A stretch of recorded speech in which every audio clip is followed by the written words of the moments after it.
Okay, we got a twofer today. We got Chimi and Clancy showing up to see what video we're gonna launch today. So there's two of my babies.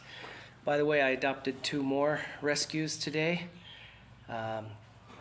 Quimby and Bartley, brother and sister. So, whoop, watch out now. That's the seal. Sweetheart. So now I have 38 cats living here at the Meow Meow Garden Sanctuary, and two living, they were placed outside, Gembo and Alfie, so if you want to count that as 40, but since they're not with me now, I can't really count them anymore, so we'll call it 38. Oh, here's a rare visit from Quincy. Quincy's here to say hello. There's always a few around me that you don't see, but the ones that jump in my lap, they get on camera. Okay, now, I have a lot to say, and I'm going to say it as succinctly and briefly and also necessarily directly and, bluntly as I can in order to save time and attention, of which people have increasingly less. Is it possible to have increasingly less or decreasingly more? So anyway, if you are older, please stick with me, even though I think this topic might be directed a little bit more toward younger viewers, but I know I have a lot of viewers who are my age and older. Please stay with me for this, because the message is for everyone, including for me. But I have a feeling it's most needed with the younger viewers. That's what I mean to say. Now, I'm going to speak very directly, forgive me, but there's a lot of bullshit going on in the realm of spirituality online. The interwebs are hold on, here's Celeste. Celeste wanted to get in on this. This is Cecile's sister, Celeste. And by the way, if I mentioned it before, she was not pregnant by Quenley, and so she's been sterilized now, so she's good. There was some concern there, she's good. So, there's a lot of nonsense out there. The amount of spiritual bullshit that is available for mass consumption on the interwebs is staggering. There's an awful lot of bullshit inherently in this realm of spirituality in the first place, including in the, religion and spirituality being right next to each other. There's an awful lot of it available, and people just can't seem to gobble down enough of it. Now, I'd like to just address three main points. If in my senility and in increasing dementia, I'm able to remember them throughout the course of the video. The 3 points I want to talk about are chosen ones, astrology, and creation, okay? Creating. So those three things. The first one, chosen ones. Oh my God. If you go on YouTube or Dailymotion or any video, especially YouTube, on any platform, and you search the word chosen one or chosen ones, oh my God. And it's just so gimmicky and so tacky and so wrong. Oh, you'll see titles that will say like, oh, if you see these 6 signs, that means you're a chosen one. Bum, bum, bum. Or, if you're a chosen one, the universe has been telling you this. And it's just like, you get the idea. So many variations of that bullshit title that it's astonishing. And people just can't seem to get enough of it. Now, forgive me, I am not being sexist. I am not being ageist. I am not being a bigot or prejudiced in saying this. If you are younger, they're definitely targeting you. If you are female, they are definitely targeting you. You are the demographic that is eating this up 80% compared to everybody else, okay? So you are the one that they are trying to impress upon. You are the most impressionable. Oh, I don't like that. That doesn't make me feel good to hear that. Okay. Does it make it not true? So I'm only just trying to share and comment on the truth as I am best able to understand it. Now, having said that, I could be wrong about everything I ever say. I could be wrong about everything I ever say. I definitely do not claim to know a lot. certainly not, I'm not presenting myself as some kind of authority or guru or anything like that. That this is, oh, Lotus came over here. Lotus, the queen, comes to say hello.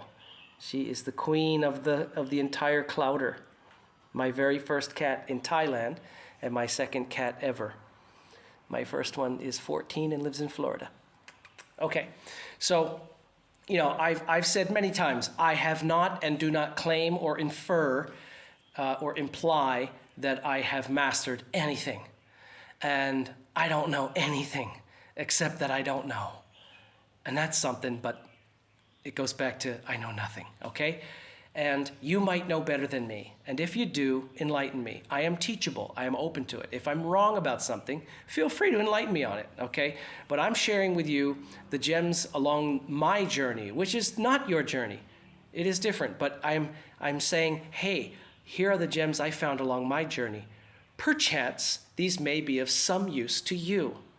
And then from there, I'm out. It's up to you what you do or don't do with them now or later or never. That's all you. I'm just here offering. That's why I created this platform. So, the first one, the chosen ones. You're going to find some incredibly tacky, clickbait, ooh, I'm intrigued. Tell me more, kind of a title, okay? And it's always going to be a younger, flashier presenter or content producer of some kind. It just always is. You're not going to see a genuinely awakened, truly spiritually mature, transcended, illumined soul presenting that kind of crap to you.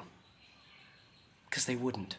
The same way that an angel or a bodhisattva would not say to you, hey, I'm an angel, I'm a bodhisattva, so, shape up. It doesn't happen. It's not something they do. I'll tell you something about who are the true spiritual luminaries, giants, the magnificent souls that do exist. Do you know who they are? Do you know what they're doing? They are invisible. They are unacknowledged in many cases. They are slugging it out in the trenches.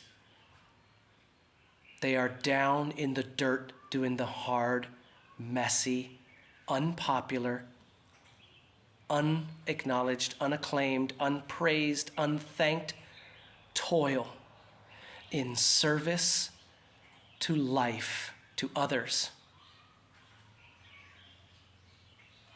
People like to refer to the Buddha. Okay, well, he was the 24th one. Can you name me one of the 23 before him? No, you can't. They were unknown, anonymous. They just did the work. I'm not discrediting Siddhartha Gautama at all. I'm just saying. And he had to be coerced into presenting his teaching to the world also. He didn't want to do it either. But the 23 before him, we don't even know who they were. They were effectively, in the eyes of the world, they were nobody. And if you are familiar with Christian doctrine, that's exactly the people that God loves to utilize most. The rejects, the nobodies, okay? So if there's this slogan, this bullshit propaganda that, ooh, you're special, you're different than, you're better than, you're chosen, you're one of the chosen select few. Okay, if you are them, you are an unknown nobody slugging it out in the trenches of service to other people. In most cases, I know it doesn't fit everybody's model and everybody's dharma and everybody's karma and everybody's path, okay? But I'm speaking in generalities. I cannot say that everything always applies to every single possible human ever, okay? But in massively predictable, realistic, likely generalities. Don't fall for this bullshit about you are one of the chosen ones if these signs have happened to you in the past week. Oh gosh. And do you know how they get you with that? Do you know what hooks people who don't know better? People who are, and I'm not judging them, people who are ignorant or unaware or not yet awake enough to catch that kind of nonsense, and they get sucked into it, they get trapped into it, they get lulled into it, hypnotized into it. Do you know why? Ego. Well, what do you mean ego? Insecurity, the need, the drive, the ambition to be important, to be set apart from, to be better than. This is not coming from soul. This is not coming from spirit and divinity. This is coming from ego self. And it ain't divine. Is it understandable? Yes. Is it forgivable? Yes. Is it spiritual vanity? Yes. Is spiritual vanity repulsive? Yes. But as soon as you realize that, you can set it down. Or better than that, shirk it off of you completely. Let it have no part of your being. The second thing is astrology. Here's the bottom line. People give it far too much credit. I'm not saying that it is a non-factor. I'm not saying that it's all fakery. I'm not saying that. I'm just saying don't blame or credit astrology for your own free will chosen course of actions. In other words, do not shun your own personal responsibility and accountability by saying, Mercury made me do it. Well, you see, there's solar storms right now, so you can't expect me to live in pure character and be Pono and no, because Uranus and Neptune are all wonky, so don't expect me to be responsible for my actions. Bullshit. People who say that are just like the one that, the devil made me do it. Okay, I don't want to hear it. Okay, astrology is a thing, but do not overvalue it. And again, it's women and young women in particular that get sucked into this 95% compared to men. Part of the reason I will acknowledge is that spirituality and the pursuit therein and the cultivation thereof in men is not encouraged in society. It is suppressed because that's female stuff. That's feminine stuff. That's women's intuition. What is women's intuition? Intuition. Why do we call it women's intuition? Because in women, we encourage it and praise it. And in men, we shame it and discourage it. Why? Okay, that's another topic. But don't be sucked into this stuff. Do not scuttle your own accountability and responsibility for your own path and your own actions by blaming planets. The third thing is we are creators. Okay, be careful. I'm not talking about manifesting. I'm not talking about law of attraction. That's another thing. I'm talking about creating. Oh, we are creators. Okay, this appeals to the ego as well. I am so much more magnificent than I had even realized. And I thought pretty darn highly of myself before this. Careful. The ego eats this up. These are the ego traps that spirituality presents. Okay? We are not creating anything. By creating, let me define exactly my understanding of creating.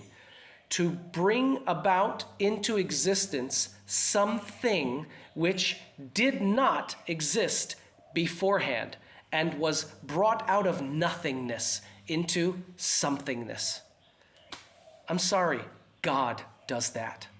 Oh, well, we are God. Okay, I'm not going down this rabbit hole. I'm just saying that the you as your being right now that you think of as you, I'm sorry, we are not creating these things. We are rearranging things. We are fashioning things. We are shaping things, influencing things. Yes, definitely. But creating something out of nothing by our will? No, we don't do that. But we can summon it, we can manifest it, we can attract it. Yes. But no, we don't make it. And then you'll hear, oh, we create our own reality. No, you don't.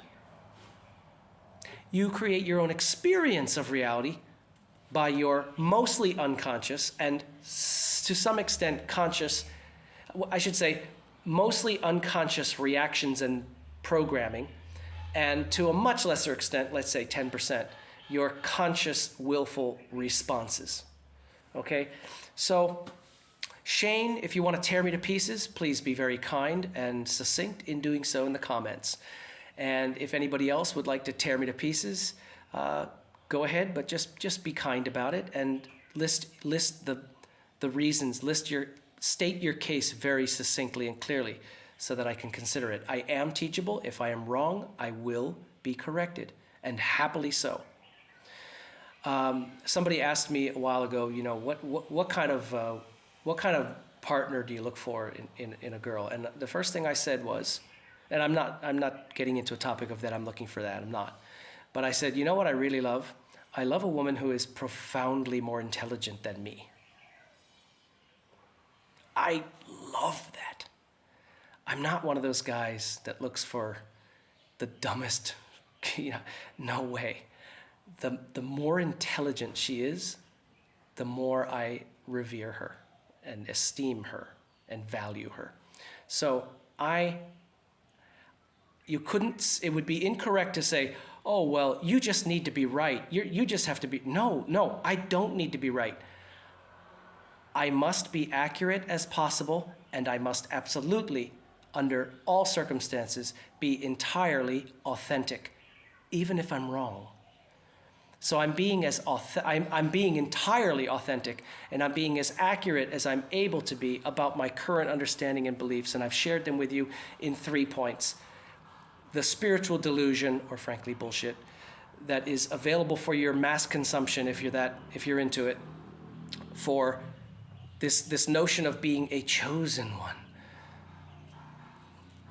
And the second is blaming everything or crediting everything to astrology and shirking your own personal accountability. And the third one is be careful. You're not creating the things that you might be attracting. Don't confuse the two. We're not creating anything. We are attracting it, and we are manipulating it and fashioning it.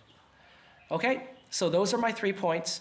And I'd like to just sum up with a reminder that the truly magnanimous, luminous, great souls in this earth are down in the trenches, quietly and consistently and selflessly serving others. They are being love, serving life. They are the great ones.